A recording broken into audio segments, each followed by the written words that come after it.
Wow. And being, the first minister, there was a lot you had to deal with in the public light, constant media coverage of what you were doing, things surrounding Dawson Environmental Group, no confidence. I'm going to merge all of these questions into one. Please just tell us about some of your successes and challenges you faced as first minister and how you overcame them. Well, the first challenge is actually getting elected. It's a competitive election, and you've still got to persuade people that you're the right person. And you can't run a campaign of grievance that says it's not fair. Um, Other people have advantages. You've got to go out and say, I think I'm the best for this reason. Then, it was a difficult time through the campaign with a number of things that were said, but I also had to appear in the COVID inquiry for a full day in Wales during that time as well, which was unusual. Um, the challenge then comes about whether you're going to get the space to do the job. Um, and the difficulty is if you complain and say, I'm not being covered fairly, then that in itself becomes a story. And so actually, how you try and build a team that can all work around the outcome of the election that individual members are voted on, and then how the government gets to succeed. And we actually had a really good general election result in Wales. And, there was no hiding away, no shying away from doing the campaigning, being front and centre, a really good set of results. 27 out of 32 MPs in Wales are Labour. And it's still everything, it's still all, it all ended when, four people from the government resigned. So in some of that, you have to look and say, well, those are all the things that went wrong. But the general election, a really good result. Trying to reform some priorities as well. Because at every point when you get to midterm, you need to reconsider where you are. I think where you want to be, not just in advance of an election, but actually how you make sure that the priorities of the government match where the public is as well. And we went through something that I think made a real difference in being able to do that. And the current First Minister, Elena Morgan, has been out on a listening exercise, and the priorities she's come up with from that exercise with the public, they're not very different from what I was doing or wanted to do as well. I still think, though, that the election also highlighted Wales in a way that it's very hard to do otherwise.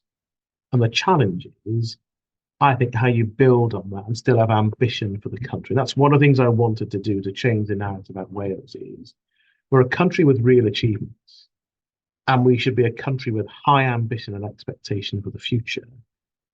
And we need to build ourselves up and not look for reasons to knock each other down. I still think we could and should be more ambitious and proud of what we do really well. And I hope that's something I can still add to in the future. So, I'm not giving up, and I still think there's lots more to do. I'm only 50. I've got plenty of road ahead of me. So I still want to make a difference for Wales and Britain, and I hope I get a chance to do that. That's brilliant. And I also wanted to ask, what would you have done if you were first minister now? What would you have done differently compared to what you've done in the past? I think some of these, when you understand at the end how people felt, you've always got the opportunity to potentially go back and try and do something about that. And look, in all of it, if you know what happens now, you do things differently. I always think the people who say, I have no regrets, I do everything absolutely the same. It's like, well, it can be a brave thing to say. It can also just show a real lack of insight. If you had the opportunity to go back and do things differently, of course you would. But actually, how you get people around you, including people who don't start by agreeing with you, into a position where you recognize we all need each other for us to be successful. And I'm sure there are things I could have done. I don't want to give a blow by blow account on all those because I think that gets to be unhelpful. Because part of my perspective now is I know that there are problems we have in the here and now in terms of Welsh Labour, politically, challenges for Wales and for Britain. I want Elena Morgan to be successful. I want to be helpful in being successful. And I don't think that I help that to happen if I go through and give a list of 10 things I'd have done differently or different things I'd have done or said to different people. Because I think that gets you into an understandable conversation of the past, but it takes away from where we are today and the future. Um, and so I want to be helpful in the future, and I want to do something that can make a difference in the future as well. There may be a time to have a longer blow by blow account, but I don't think that's now. I think now is how you help me to be part of a team. And we know we've got some, there are lots of people who I know are angry about what happened, but we've all got to think about how we make a difference, about where we are. That's the perspective that I take. I hope that other people look at what they're doing now and how they can make a difference that's positive, rather than simply looking to say, I was right, and so I'm going to keep on going till I make a reason. I think that sort of approach gets you into a hole very quickly. Firstly, I kind of just say like I'm really blown away by the answer because it's amazing how you've taken, everything that you've gone through and you've turned it into something really positive. I think that's testament to the type of person that you are. So it's really encouraging to see that.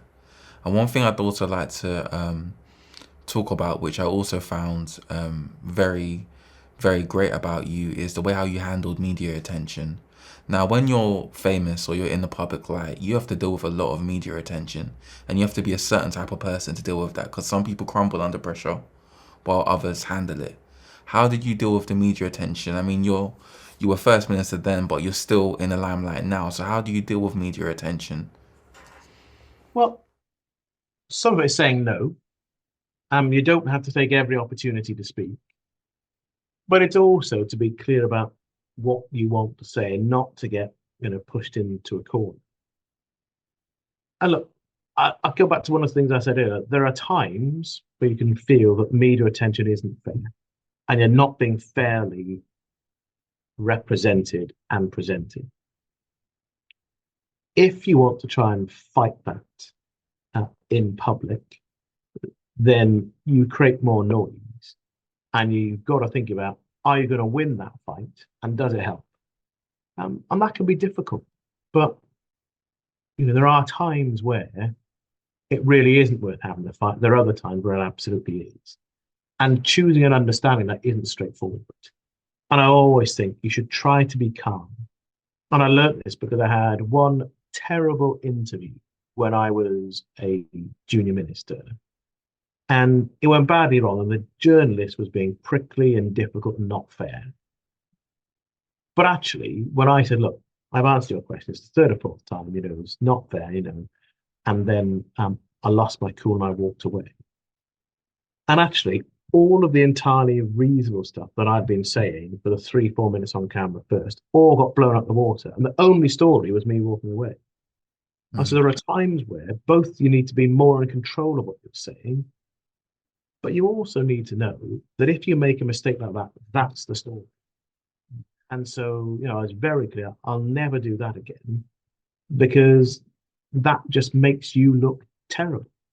And then people will watch it and think, oh, I shouldn't have.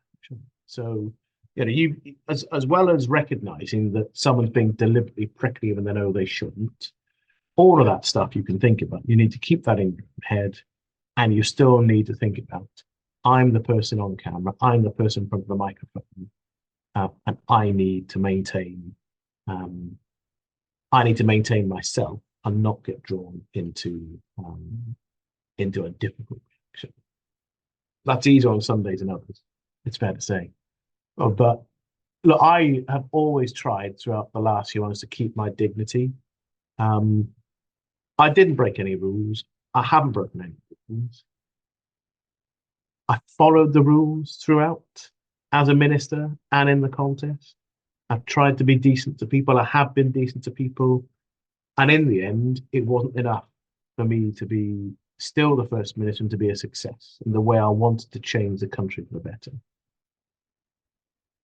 But I still want, at the end of this, to be able to look myself in the mirror and say, I've still got my dignity.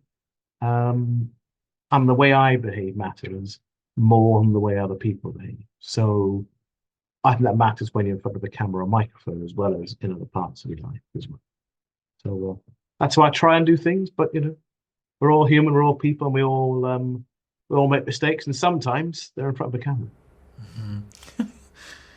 And I also think that one thing that was interesting was BBC's coverage. So they actually said that they mentioned that your election victory was never accepted. Why do you think it was never accepted? Well, look, some people struggled with the results, and it was quite close as well, fairly close. But if you want to, if you get into the story about why people felt that, then I think if you completely believe in the person you're supporting, sometimes it'd be a struggle to say, well, why haven't you? But actually, everyone is supposed to buy into them. And there have been leaders of the Labour Party that I've been happier about and less happy about. You can go and have your discussion within your party about that. But actually, when it comes to election time, you can't say, please vote Labour, but I hate the person who's leading us. That never works. And we're in government here. And I think you've got to be able to work as a team for it to work. Um, and it's pretty obvious that some people weren't willing to do that.